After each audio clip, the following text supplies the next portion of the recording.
The LA City Council voted unanimously today to temporarily ban private companies from establishing or operating immigrant detention centers or similar facilities within the city.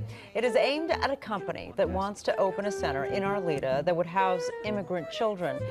It looks like any prison or jail that I have visited during the many, many years that I was a prosecutor. Observers went to 5 locations in Texas last month. They found adults packed into standing room only cells for up to a week. Others held for a month in these conditions, pressing their hands against the windows. They saw children with no access to showers and limited clothing. These women were being told by CBP officers to drink out of the toilet. More than 150 protests were held today across the country, from Austin. Don't be silent, ICE is violent! Don't be silent, ICE is violent! To Miami. Close the camps now! Close the camps now! The Trump administration has come under fire for how it's treated new immigrants seeking asylum. Holding facilities packed with young children are dirty, food is inadequate, diapers and toothbrushes aren't provided, and lights are kept on 24 hours a day. For the mothers, they're absolutely in complete and utter despair. The Biden administration plans to open a temporary shelter for migrant children in Texas, the very practice the media blasted the Trump administration over. Right now, more than a dozen congressional members are wrapping up their visit to detention centers at the border. And among them, New York Representative Alexandria Ocasio-Cortez. No woman should ever be locked up in a pen when they have done no harm to another human being. It is unspeakable and absolutely immoral to have children in prison. Some people are really fucking stupid. In fact, one of the women said that she was told by an agent to drink water out of the toilet. These are the conditions that have been created by the Trump administration. God damn, there's a lot of stupid bastards walking around. They're living in. It's got to end. This is not our country, and the greatest nation on earth should be able to get children into homes and not have them living in what amounts to a prison camp. This guy is fucking stupid. Senator Kamala Harris came out of the detention center near the border after meeting with immigrant mothers and told a crowd of protesters her heart is broken. The administration has brought shame to Americans, according to the senator, and is committing human rights abuses by imprisoning parents. What are we going to do about it? And I say we stand up, we speak up, we shout, we march, we fight to make sure that these families and these babies and these children have a voice, and this administration be forced to face the hypocrisy. We continue to hear about surging numbers at the border. The White House press secretary said, I believe it was yesterday, kind of sending this message, hey, don't come yet, we're not ready for you. But you've noted the numbers are surging. Did you expect there would be this many this soon?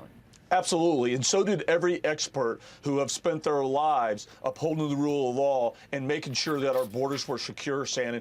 We've been sounding this alarm during the entire Biden campaign that if he did what he promised he was going to do, we would see a crisis that would make 2019 pale in comparison. And that's exactly what we're seeing. What I've said, with a stroke of the pen, just a couple hours after Biden took office, he has made our borders less secure, our country less safe, and has endangered the men and women on the front lines of our borders trying to protect our country. Shannon, we're in a new era here, where the United States now is absolutely encouraging, incentivizing, and they're facilitating migrants to enter the border illegally. That's where we're at right now. It's unbelievable. Let's start on this new facility being used in Texas. Your reaction?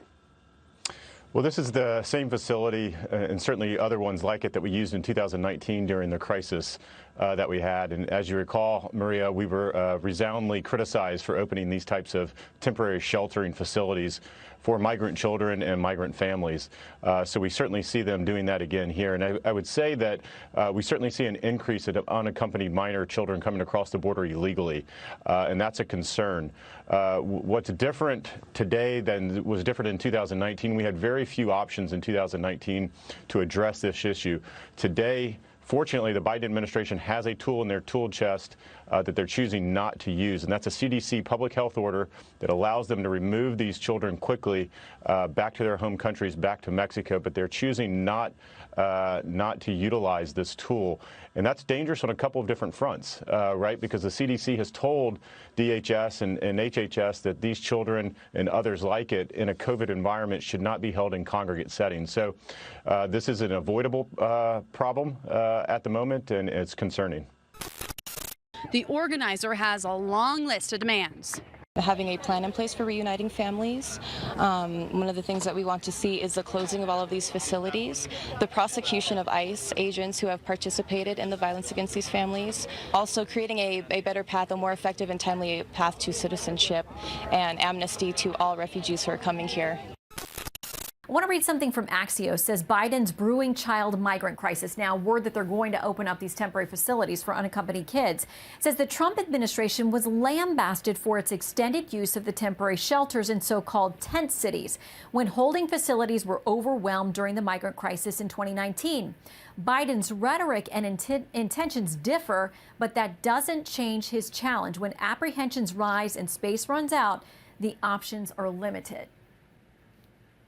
Shannon, that's exactly right. Again, we anticipated. Now, these are HHS facilities for unaccompanied minors. Once CBP has apprehended them trying to illegally enter, then we give them to HHS. But look, those same tent cities, they're already started to be constructed for CBP because we're anticipating, because of the increase in numbers, they're going to be needed. Look, it's not complicated. If your border strategies consist of, if you get here, we're going to release you into the interior United States, we're going to protect you from lawful deportation, and once you get here and remain here illegally, we're going to reward you with the expansion of DACA, amnesty, and free health care. Of course they're coming. And Shannon, that's what we're seeing right now. Right now, the 21-day average is 3,000 a day. Just a couple of days ago, we reached 3,500 in a single day trying to illegally enter this country. We haven't seen those numbers since the crisis in 2019. And this is a direct result of President Biden's open border strategies, period. The owners of this country are the voters of this country. You're wrong about that, my friend. Aren't the owners of this country the voters in this country who elected George Bush? No, they're not. Listen, politics, these elections are a charade. It is a charade. Okay. They are meant to... Well, I'll tell you, just listen for a minute. Learn a little something. The elections and politicians are in place in order to give Americans the illusion that they have freedom of choice. You don't really have choice in this country.